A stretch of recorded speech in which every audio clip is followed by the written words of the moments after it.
So I've made 2 videos now on how to make your breakfast and lunch vegan, and a lot of people are trying out those recipes and they're trying out a vegan diet, which is great, but I'm also getting a lot of questions about overeating. People are worried about gaining weight when switching to this lifestyle, and I'm getting this asked a lot from women who've come from pasts of disordered eating. Now, I'm not in favor of calorie restriction. I think the only way for this to be a long-lasting, consistent, healthy lifestyle is for you to at least eat until you're full. I've seen way more vegans go off this lifestyle because they underate and became unhealthy rather than overeating, so I never try and worry people about overeating. I think undereating should be your main concern. Low-fat, whole foods, vegan diets are low in caloric density, they increase your metabolism, and intervention trials have shown that they can cause weight loss without any kind of prescribed limits on energy intake. So for most people to worry about overeating, it's just not reasonable. You shouldn't be worried about overeating.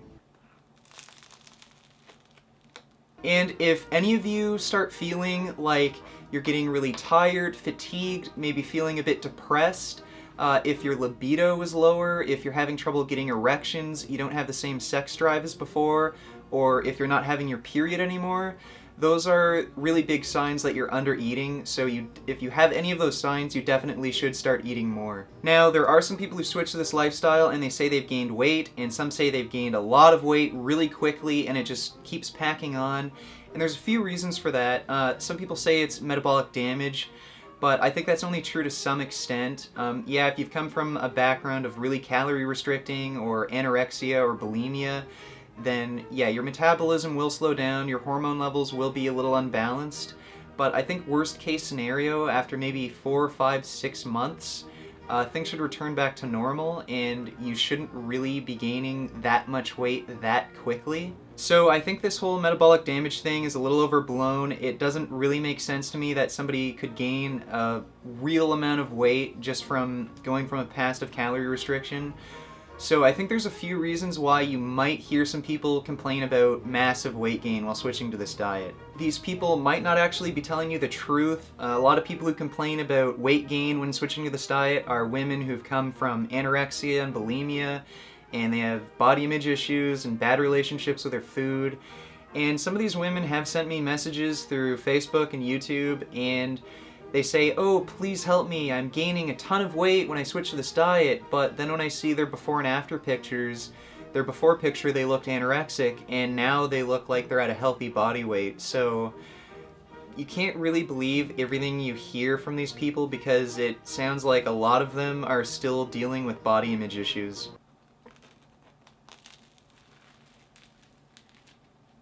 Now, there's a second group of people who haven't come from any background of anorexia, bulimia, or any kind of disordered eating, and they're at a healthy body weight, or maybe they're a bit overweight and they wanted to lose weight, and when they switched to this diet, they either started gaining weight or their weight loss just stalled and they can't lose any weight, and there's a few reasons for that as well. A lot of people who first start off on this high-carb, low-fat diet, they still eat out a lot, they eat a lot of pre-made food, and a lot of this food does have a lot of oils in it, and they might be eating a lot more fat than they think they're eating, so that might be why they're gaining weight or not losing any weight. Also, some of these people do snack on nuts, and nuts are a healthy food, and I do recommend eating them, but you really do have to watch out and not eat too many because they are still fat calories.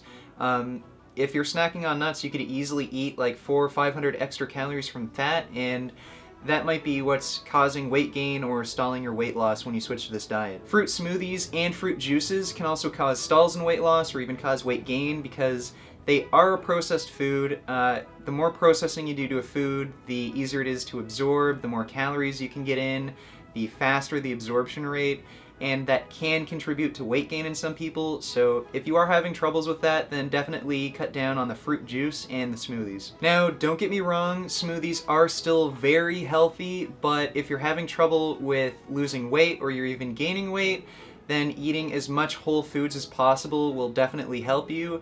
But for green smoothies, where you're just mixing up things like kale and broccoli into a smoothie, then those are fine. Now, with all that said, I want all of you to know that you don't have to look like a fitness model. You don't have to look like Rich Roll. You don't have to look like Freely. Having abs being shredded, it has nothing to do with health, it has nothing to do with your athletic performance, it has nothing to do with your happiness, and it has nothing to do with the animals you're saving. Look, good looks are nice, but you should focus on just eating well, being good to yourself, being happy, focus on athletic performance, and good looks will come. So don't worry about not having abs, not being shredded, because none of that shit really matters. So just keep making those vegan gains. Make sure to comment, rate, and subscribe, and I'll see you next time. Beef. What a relief. When will this poisonous product cease? This is another public service announcement. You can believe it or you can doubt it. Let us begin now with the cow. The way it gets to your plate and how.